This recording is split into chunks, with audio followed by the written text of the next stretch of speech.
We're going to switch gears, and I want to bring up Dr. Kotler. We wanted to just end the evening with just some quick pearls about how can you become a better teacher in the clinical environment, whether it's through a consult or in clinic. So Dr. Kotler is going to start, and then we'll wrap up. And then lastly, Dr. Marion's going to come up and talk about a really interesting and exciting faculty mentorship initiative. So my task today was to discuss how you make rounds and clinic enjoyable.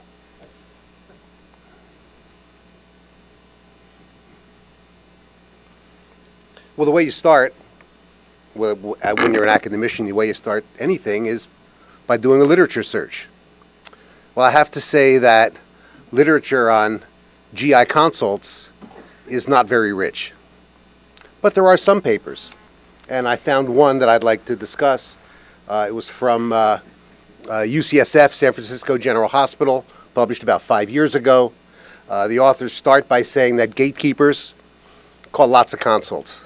They're not such great gatekeepers, especially GI consults.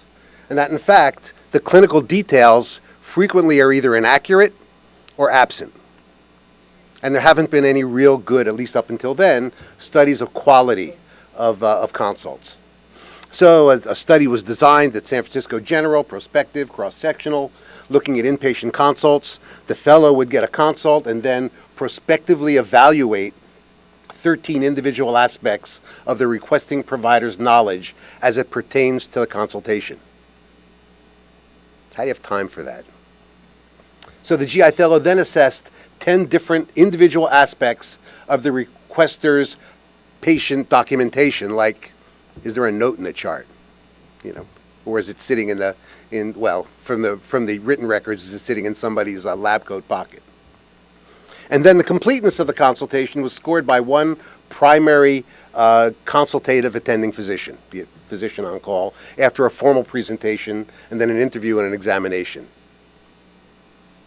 How's that for great evidence-based medicine?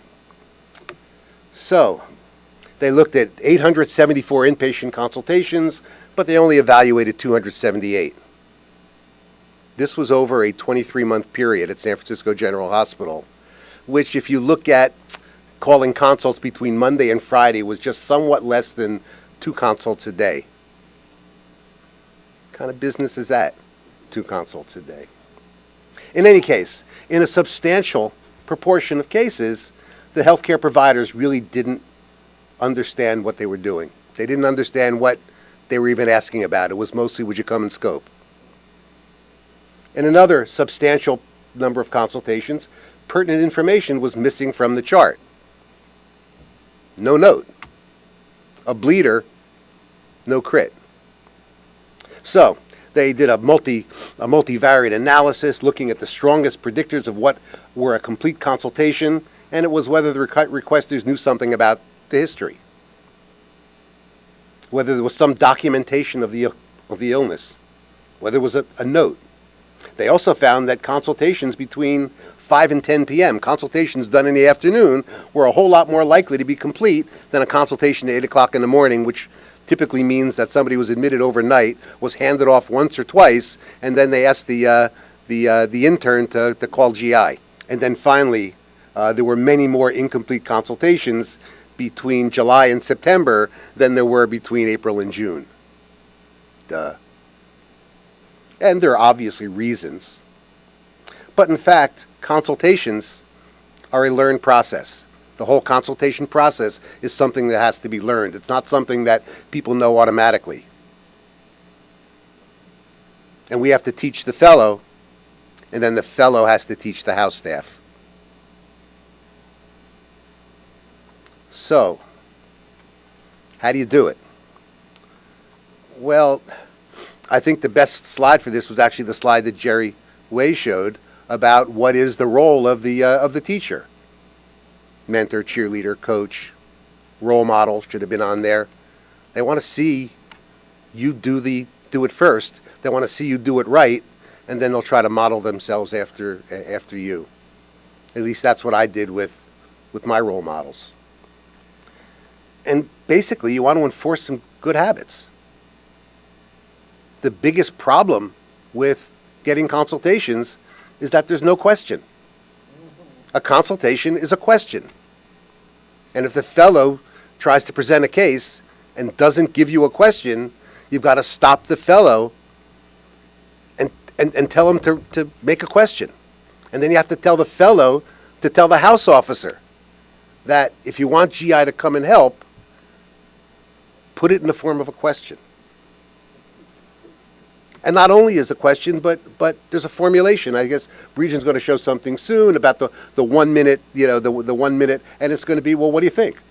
That's one of the if you only have a minute, if you don't have 2 consults a day, but you have 10, you know what I mean, and you're running around and it's 6:30 at night and they present a case, it's like, well, what do you think? What do you want to do? All right? And the formulation and the plan. And you have to really demand that from the fellow. And if you do it appropriately as a role model, I think the fellow appreciates it. And certainly early in the time, if you sort of do it yourself and they can see how you do it and see how you interact with the person who's doing the consultation and the patient, well then they also will try to model to how you're doing. Well then what do you talk about? Well, there are 2 things to talk about. One is what makes the case a typical case of whatever it is. And the second is what makes the case an atypical case of whatever it is. And sort of earlier in the year, it's like, well, yeah, painless jaundice is pancreatic cancer first, second, and third. Later in the year, it's like, well, what makes this person different, and why should this person perhaps be treated differently than any other person? What makes this case so special? Which is the kind of conference you want to hear, and not just some up-to-date of the overall topic. So once again, how do you do that? And you have to realize that there is a lot of heterogeneity. In the past, we would teach. When I was a medical student, I did a GI elective at Sinai. One of the months, Jerry Way was my attending, but he was sort of the work attending, and Larry Werther was the other attending, because there were two attendings, right? You had 2 attendings on the GI service. And they were there to teach. And they heard about the case, and they taught. Well, that works great in July. Works great when it's the first time on service. If you're the 4th time on service and you get the exact same case, you're trying to teach the same fellow and you use the same tired teaching points, it doesn't work so well. Sort of the lecture works better when you're teaching a medical student than it does when you're teaching a resident, than when you're teaching a first-year fellow, and certainly better than when you're teaching a senior fellow at the end of May, beginning of June. You have to teach them what they don't know. And I guess you teach and you get things through quickly if there are too many consults to really spend a lot of time on. And then you have to tell the fellow, look, there's too many cases to sit and spend a whole lot of time. Let's figure out what we have to do. Our job is to do the consultation, come up with a formulation, come up with a plan, and then act on it. And that's what comes first. Learning and the rest of it may have to take a back seat sometimes. On the other hand, presently it seems to be a whole lot more fun to learn than to lecture. We are a teaching service. Doctors are supposed to learn, right, lifelong. We're supposed to have lifelong learning. And it's okay if we don't know everything. I mean, Bruce, when was the last time you dealt with, like, caustic injection? So if you're on service and some lady, drinks Drano and is that's your case, how much can you teach? It's a whole lot better than if you actually go to learn. It's actually best done if you have it's the days when you're doing sort of working San Francisco General style, 1 consult, maybe 2.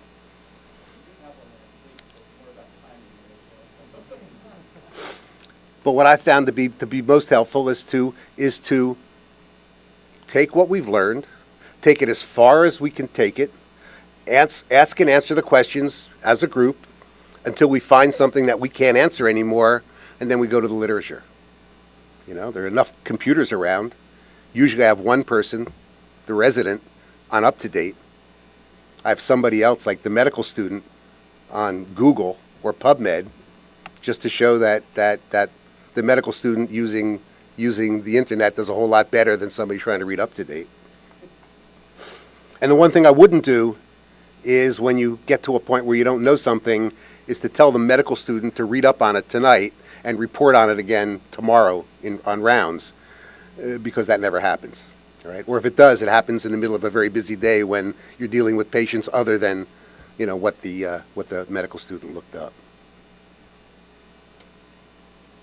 And then let me talk a little bit about, just a minute or two, about evaluation, because most of what Brijen talked about before, and maybe is going to go on again, is really about evaluation. And it goes to the idea of competence and conscious competence and unconscious competence. The fact that you really go from being like sort of a novice to proficient, you go from being unconsciously incompetent to consciously incompetent to consciously competent and then unconsciously competent, and that's when you're proficient, when you do it all by yourself and you do it automatically and you don't even know, by the time you think about it, you've already done it, right?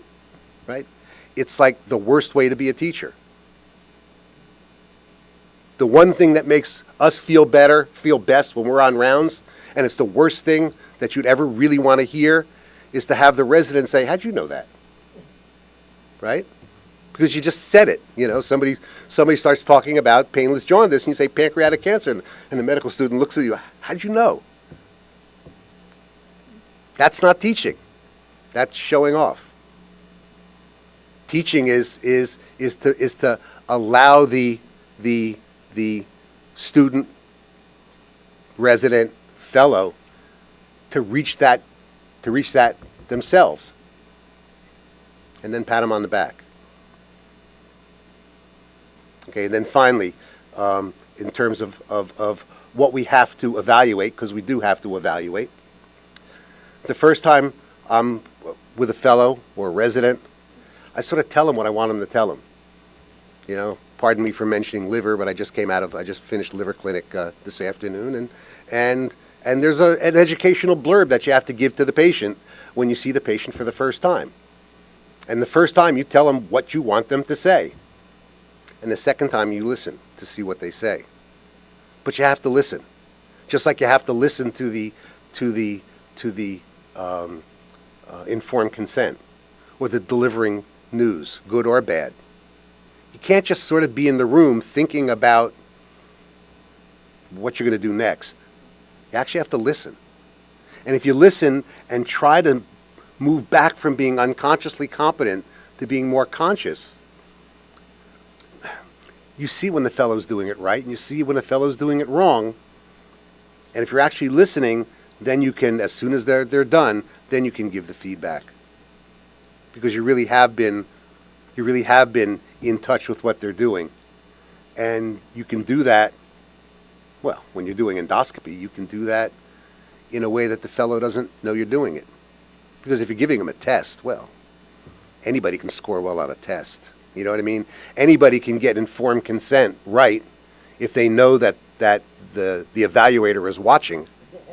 All right? But the point is that they have to be unconsciously competent, in which they do it right, whether you're watching or not, or whether they think you're watching or not. Just like while they're doing a procedure, they sort of feel Jerry out right off their right shoulder, right? Right? They want to know that somebody may possibly be listening. And then this is yours. Okay. Thank you. So I'm just going to make a couple quick, most of this stuff you can read, so I'm not going to go through, but I'm going to leave you with my 2 tips of what I like to do and what I think works in this environment. Number 1, try to use the Microskills of Teaching. This is a model that came out of family medicine and internal medicine. It's basically how do you hear a case and provide a teaching point and then feedback at the end. And you can do this with every case you hear or consult you hear. I'd say at the fellowship level, usually they present the case, and either, most of the time they can either present an assessment and then offer their plan, which is fine. For routine things or things they've seen before, you can ask them, what is it you want me to help you with during this case? So this is like your 10th case of GERD, but what is it that we can learn from this case? So have them identify that. That's actually a really important skill as an adult learner for them to be able to do that. The other thing I would say is when you use this model, it's very helpful. I think about it, particularly in steps 2 and 3, to figure out how they're connecting the pieces of data. I would say that the times I've spent more time trying to, in my head, construct what's their mind map of how they connected the dots, I figure out where the lesions are. And often I pick up on things that the dot connecting is going not in the way that we want it to. So if you take time to do this, it's very, very helpful. It's really getting behind their clinical reasoning. The second thing, again, I'm going to leave all these slides for you to read, and we'll send them out. Given the amount of time. The second is feedback. I can't express to you enough about how important it is to give ongoing, constant feedback. Almost think of yourself as both a teacher but also a coach.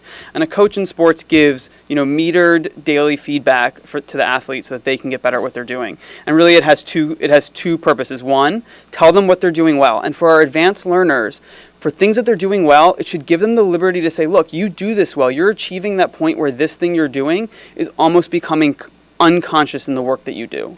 But then you got to tell them what are the things that you're not doing so well and highlight the gap and tell them to work on it. Learners tend to keep gravitating to the stuff they do really well because they think that if they keep doing the stuff that that they do well, that it'll help their evaluation. But what winds up doing is that they don't address the stuff that they do poorly. And we really want them to spend time on the stuff that they're weak at. Feedback sandwich, there's a lot of ways to give feedback. I think the way that works best is this ask, tell, ask model. You start by saying, how did it go? Tell me, how did that procedure go? How did that clinic visit go? How did the month go? They give you their assessment. You can then know, do they have any insight about how things really went? So was it a really bad month? And they're like, oh, it went great. I thought I did a really good job. You kind of know where you need to pitch your feedback and how to move forward. And certainly if this is an area that people want to spend more time on, we're happy to come up with another session to help with this. But that's my piece about that. And the last thing is questioning. If you think about when you want to use like a Socratic method type of teaching, there's fact-based questions, which a lot of us go to very quickly. What are the top 3 causes of chronic diarrhea? How do you interpret this? You really want to start to push your level of questioning. Why? Extend the case, change the parameters. Those are really what more sophisticated adult learners are looking for, and those are the kind of people we're teaching, especially as they get towards the end of their fellowship. So this slide is a way to help you think a little bit about that. And lastly, I gave you a copy. The very last thing is the mini CEX. So this is a tool that was developed by the ABIM, and it was a way to do assessment and do observation around a clinic or a consult visit. Yes, people have done this in its totality, and you can. I would say that any observation or any part of an encounter that you can watch is more than you not watching at all. So if all you have time for is to watch the history, if all you have time for is to go in and watch the counseling, like choosing a new medication or starting a new therapy, do it and then sit down and use this tool to just fill out the parts that were relevant and turn that in as something that your clinical competency committee can look at. It does not have to be extensive. And actually this form is already in New Innovations and available as a blanket evaluation that we can put in the system. But if you don't want to go into the computer and you want to do it on paper, I'm sure that all of our programs can provide paper forms and we'll take them and still use that as valuable input. But this is an easy tool to do this with.